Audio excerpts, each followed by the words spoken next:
Hey there, I'm ABC's Ariel Reshef at ABC News headquarters in New York. Thanks for joining ABC News Live on this Tuesday. Let's get to some of the top stories we're following for you. First, the car fire turning deadly in California. It is historic. We have our teams spread out in the region. Also, Paul Manafort's first day in court, what this means for Bob Mueller's investigation. But first, let's take a look at your headlines.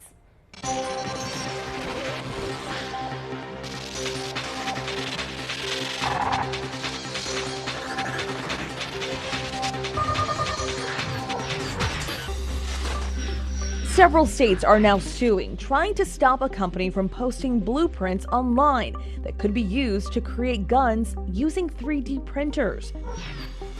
The former personnel chief at FEMA is now under investigation, accused of creating what's being called an atmosphere of harassment. Corey Coleman allegedly carried on relationships with workers and gave preferential treatment to his fraternity brothers. Police in Iowa are set to give an update soon on the search for a University of Iowa student missing for days. Here's ABC's Ryan Burrow. We know to this point investigators have interviewed hundreds of people, searched numerous buildings and fields, including a hog farm authorities spent the weekend searching. Her father, Rob Tibbetts, holding out hope that someone in the small town of Brooklyn, Iowa, has seen his 20-year-old daughter, Molly. We just need people to think. There's somebody knows something and they don't even know it's important. Tibbetts has been missing since going for a jog July 18th. At the time, she was dog sitting at her boyfriend's house. I just want her home. A second lawsuit is now in the works after the deadly duck boat accident near Branson, Missouri. The family of 2 of the 17 victims is suing the duck boat operator for $25 million. Actor Alan Alda now says he has Parkinson's disease. He's announcing this morning that he was first diagnosed about 3 years ago. Harley-Davidson now says it will add an electric motorcycle next year. It's called the Livewire, and Harley says it will be the first of several electric bikes the company will roll out over the next few years.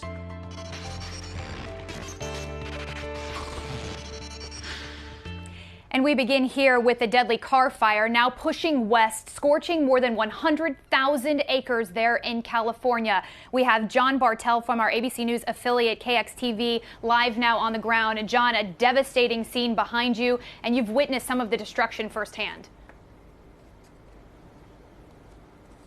Yeah, we've been here for several days now, and in this specific area, we are at the lake, the Redding Lake Estates area. If you just take a look around here, this entire area has really been hit very hard by the car fire. And if you take a look around, these are multiple homes hit hard, an extreme amount of heat. Right now, this area has been blocked off, and evacuees have not been able to come into this area. And the reason is there's some concern about utilities still that are active here. But I want to show you really quickly. If we come over here, this is how hot this fire got right now. There was an aluminum wheel right here. This is the melted metal from that aluminum wheel.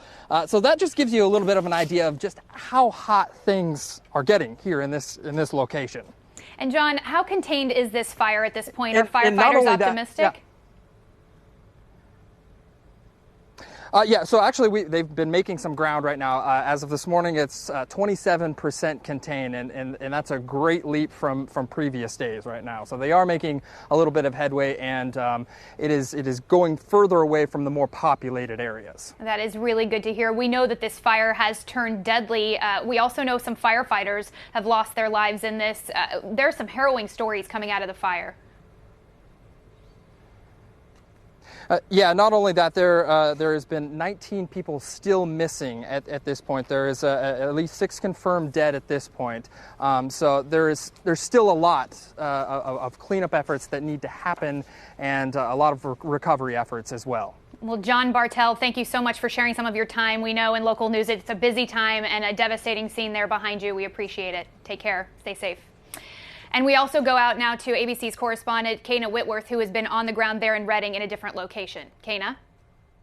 Ariel, this is now one of California's most destructive wildfires in the history of the state. And what firefighters are telling me, that this is actually really the new normal. They really consider it their worst nightmare at this point because these fires are big and they destroy everything in their path. They're powerful. I mean, so when you look back, I mean, it's neighborhood after neighborhood that looks like this, that's totally flattened. I mean, right here you can see these are bicycles. They're a little bit hard to recognize.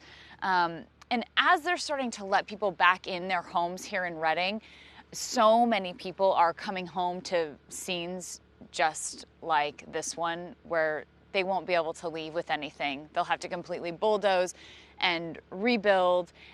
But I tell you what, these are the people that really consider themselves lucky because they made it out alive and they have their family members and their pets.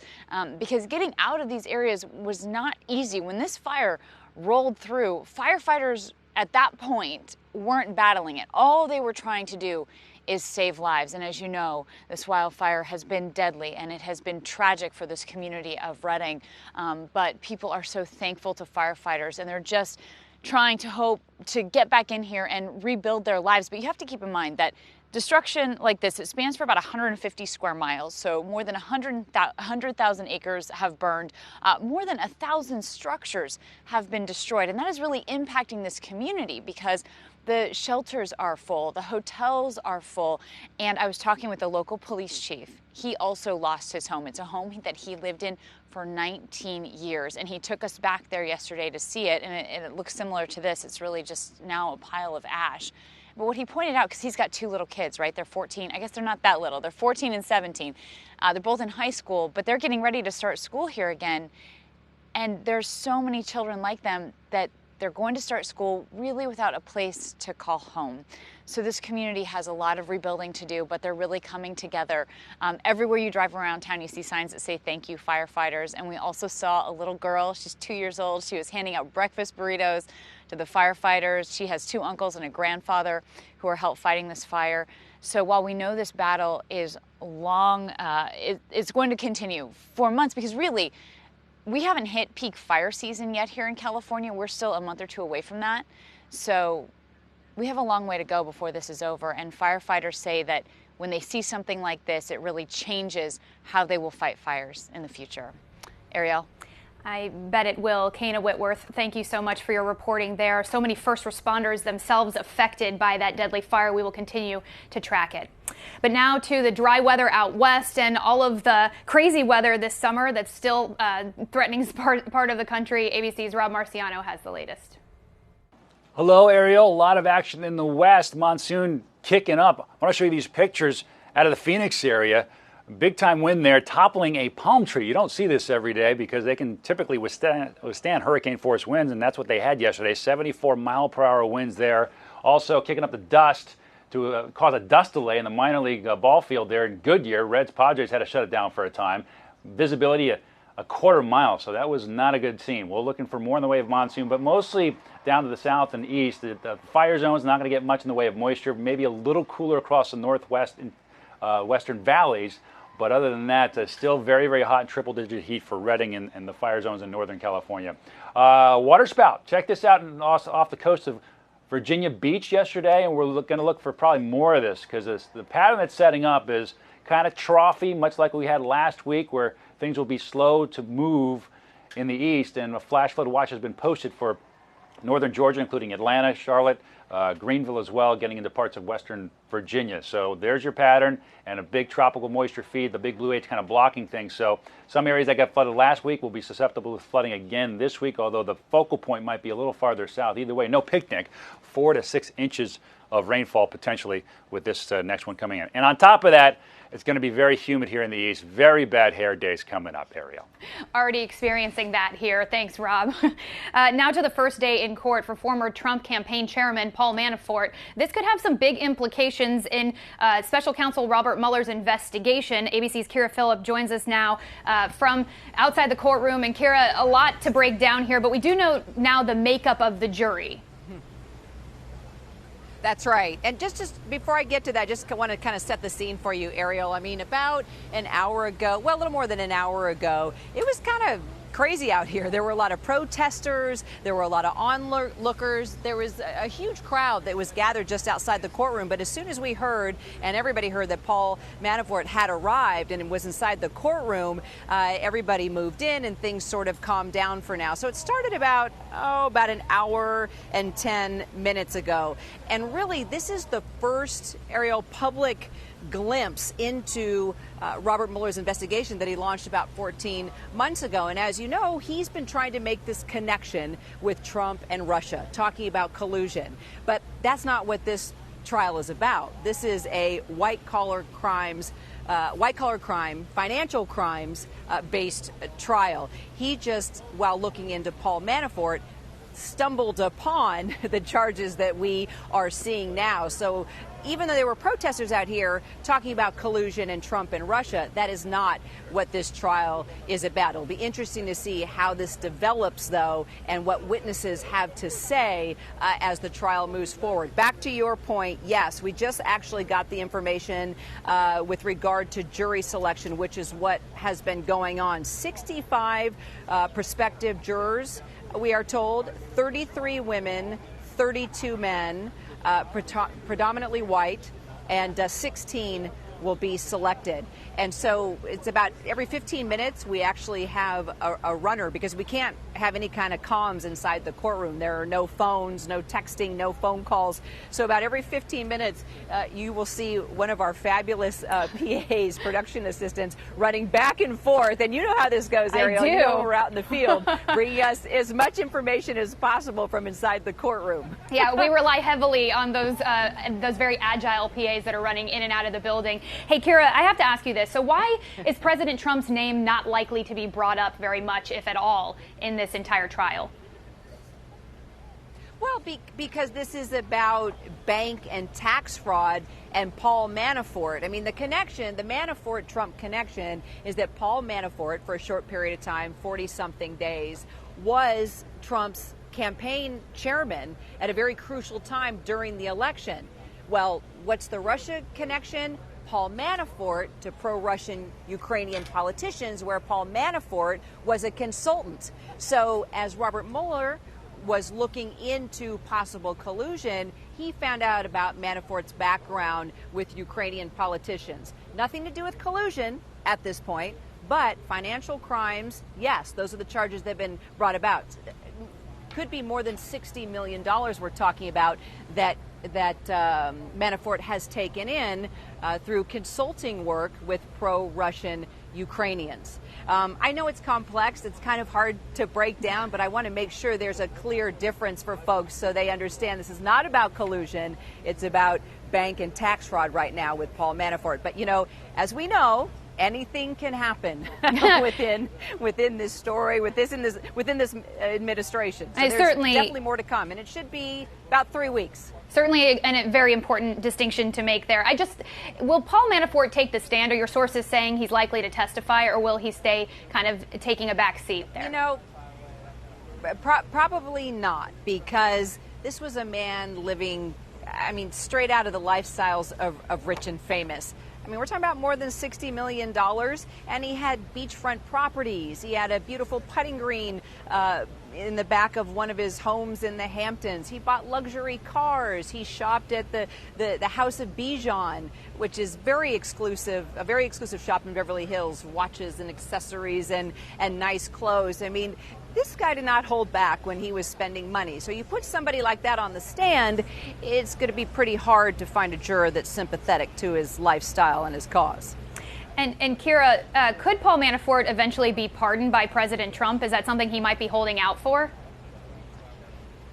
That's a good question. There is talk about that, because this is the first American to decide to have a trial instead of cutting a plea deal. Michael Flynn cut a deal. Paul Manafort did not. He said, no, let's go to trial. So either he totally believes that he has done nothing wrong, or he's sitting back hoping that, you know, the president will give him a pardon. It'll be interesting to see Kara Phillips there outside the courtroom where Paul Manafort had his first day in court. Thank you so much for sharing some of your time, and thanks to those PAs running back and forth getting you the information. All right. Now to the tensions with North Korea. New information that the rogue nation may actually be building more missiles. And of course, this comes on the heels of President Trump's summit with Kim Jong-un. ABC's Karen Travers is at the White House. And Karen, how troubling is this news for those there in Washington? Well, you know, we heard the president after that summit with Kim Jong-un, Ariel. Remember, he said that the threat from North Korea, the nuclear threat, is over. Well, now we're hearing that U.S. spy agencies have obtained images in recent weeks that show that the North Koreans are possibly working on 1 or 2 liquid-fueled intercontinental ballistic missiles at a facility outside Pyongyang. This would be very troubling to officials here in Washington. It comes after the Secretary of State, Mike Pompeo, told lawmakers recently that yes, North Korea is still producing the materials that would be needed to create nuclear warheads. But Ariel, just yesterday, President Trump was pointing to the fact that since he had that meeting with North Korea, since he had that commitment signed with Kim Jong-un, they haven't fired any rockets. He says we've gotten our prisoners back and there have been a lot of positive steps. But certainly this new evidence shows that the North Koreans are not living up to the commitment that Kim Jong-un made to President Trump in Singapore last month.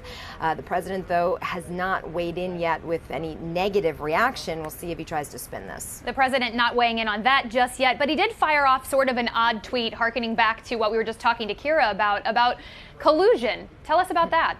This morning, the president wrote on Twitter, collusion is not a crime. And then he quickly adds, as he often does, that there was no collusion. So that's his defense about the ongoing Russia probe by the special counsel, Robert Mueller. The president then adds, except by crooked Hillary and the Democrats. So collusion isn't a crime. He didn't collude, except the Democrats colluded. So kind of 3 different thoughts there. But Ariel, this seems to be perhaps a new line of defense, because the president was echoing something his lawyer, Rudy Giuliani, has been saying in recent days. We've heard the president's allies, including Chris Christie, saying, yes, collusion is not a crime. And while, yes, that is technically true, our smart colleagues who follow all of this at the Justice Department say conspiracy is a crime. Collusion is not in the federal criminal code, but conspiracy would be any series of crimes defrauding the United States, committing espionage, things like that. So there are things that the Russia probe would be looking into. But I think it's also notable that while you have the president saying collusion is not a crime, we went back and looked at some of his tweets. He has certainly said that the Democrats have colluded with Russia. Hillary Clinton has colluded with Russia. And in his view, that was illegal, and that's something that Robert Mueller should be investigating. So I think the kind of conclusion here is collusion is illegal when somebody else is doing it, but the president says he didn't do any colluding. Well, we will certainly wait to see what the end result of special counsel Robert Mueller's investigation will yield. Thank you so much, Karen Travers, there at the White House. And now to the new developments in the fatal shooting of a very well-known and beloved doctor in the Houston area. That doctor, a cardiologist for a former president. ABC's Marcus Moore joins us now. And Marcus, you have been following the latest developments in this really tragic and stunning case. What are police saying now? Well, Ariel, good morning. Good morning to you. Police have actually just released this week new video of the suspect, the alleged gunman in this case, who they say seemed to follow Dr. Mark House-Connect on Friday, July 20th, and ended up shooting Dr. House-Connect as he was riding his bike to work that morning. And it happened at about this same time of day, around 9 o'clock in the morning, when many people are headed to work or are out exercising, or may also be on a bicycle. And so to see someone on a bike, or in this case the suspect riding a bicycle with a full backpack on his back and shorts and a cap, that's not something that would raise any level of suspicion or concern for people. And again, this happened as Dr. Mark House-Connect, a prominent and well-known cardiologist, was riding his bike to work at the hospital there where he worked in Houston. And what's significant about that, Ariel, is that this happened not only during a time where it's a number of people are out, it's very busy, people headed to work, but also near an intersection where there were a number of witnesses. In fact, we have seen throughout this entire investigation dash cam video that's been released by police officers, including a video from a bus, a city bus that was driving by at the time and captured not only Mr. House Connect, but also the suspect in this case riding that bike. And there's also various surveillance pictures that have been released. But this morning, Ariel, the prime suspect in this brazen crime is still on the loose, and a community in Houston is on edge. You have to imagine, Marcus, the fear that is elicited from people there in that community. And again, you said we might have the sketches of this suspect and we may have seen some surveillance video at this point, but really, are there any leads? No leads at this point, Ariel, other than that video and the pictures that police have released publicly. Those may be critical as they try to track down this person. And also residents, neighbors of Mr. House Connect, they have been doing what they can to try to aid investigators in their search for clues. In fact, after this murder happened, about a dozen residents went out into the neighborhood and started canvassing the area, going door to door with flyers, asking anyone to look at their surveillance cameras at their homes, but also try to jog their memory on what they may have seen if they were out that morning, if there was anything that they think might be germane to this and could help investigators as they try to crack this case. But Ariel, as far as we know publicly at this point, there is no hard piece of evidence that's helping police crack this case, and they're urging the public to come forward with any information that could help them. Yeah, Marcus Moore, this case really is terrifying for so many reasons. Dr. House Connect killed in broad daylight. He once treated former President George H.W. Bush. We know that. And we also know an ambulance picked him up and was going to the very hospital where he had treated so many patients. Marcus, thank you so much for staying on this story for us, and we'll check back in with you. We appreciate it. And we want to head to our Alex Perez, who is in Minneapolis following an officer-involved shooting. We're just seeing new video from that harrowing ordeal, and now police are releasing this and saying officers will not be charged. ABC's Alex Perez, as I mentioned, joining us now, and you've been following this. Alex, what do police say happened that night? Hey, hi there, Ariel. Yes, this is a story that a lot of people here in Minneapolis and across the country are talking about right now. But first, let me tell you where I'm at. Take a look. This is the Hennepin County Government Center. You can see the sign there, huge, huge building. This is where the prosecutor, county prosecutor Mike Freeman, has his offices. And if you look the other way, you can see there's a huge plaza here. Family members of Thurman Blevins and protesters are expected to have a protest, a demonstration here on this plaza later today. But let me backtrack a little bit and sort of bring us up to speed, let you know how we got here. This all started back on June 23rd. Two officers were responding to a 911 call of someone shooting their gun into the ground and into the air. When officers arrived, they saw a suspect. Thurman Blevins matched that description. They confronted him. He apparently, they say, had a handgun, a loaded handgun with him. They tried to get him to cooperate. He started running. Let's take a listen to some of that body cam video and how things unfolded in that moment. And just a warning, it might be disturbing for some people to watch. Let's take a listen. Put your hands up! Shoot you! You got a gun! No! Yes, you do! Put your hands up! Leave me alone!